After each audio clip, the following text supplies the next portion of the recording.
On nous a traités de fous, hein. On a été jusqu'à nous dire que de toute façon ça ne marcherait jamais. C'est peut-être le challenge ou le fait qu'on ait ce challenge à relever qui nous a fait dire que bah si, on va prouver qu'on peut le faire, que c'est une voie d'avenir.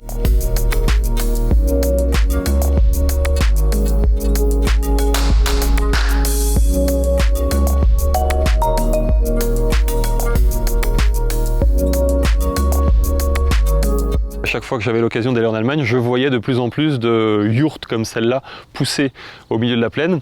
Et je me suis donc interrogé sur l'intérêt de cette activité. Et puis quand on a vu qu'il existait une synergie justement entre la culture, l'élevage et cette production d'énergie verte, on s'est dit que ça allait forcément être une solution pour la ferme d'Arcy. En tant qu'éleveur, on produit des effluents d'élevage. Ces effluents peuvent être source de pollution.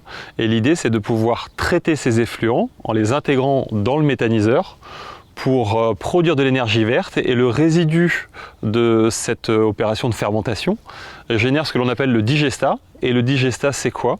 Eh ben, c'est notre nouvel engrais qui vient en substitution de l'engrais chimique qu'on utilisait dans le passé.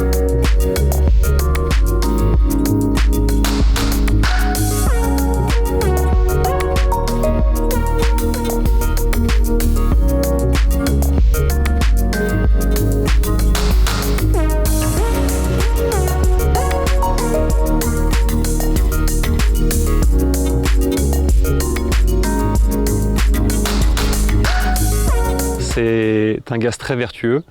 Il est très intéressant parce qu'il est produit par le territoire et pour le territoire. C'est-à-dire que contrairement au gaz naturel, on est bien sur un gaz qui est produit localement. On est bien sur un gaz qui n'est pas un gaz fossile, mais un gaz vert qui a un bilan carbone nul. Donc il a beaucoup plus d'intérêt que le gaz naturel.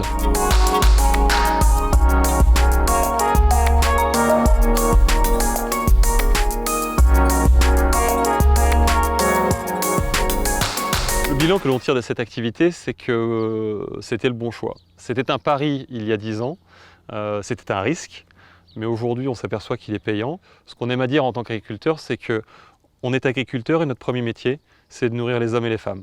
Ça, on va continuer de le faire. Mais en plus, on va être là pour produire l'énergie du territoire.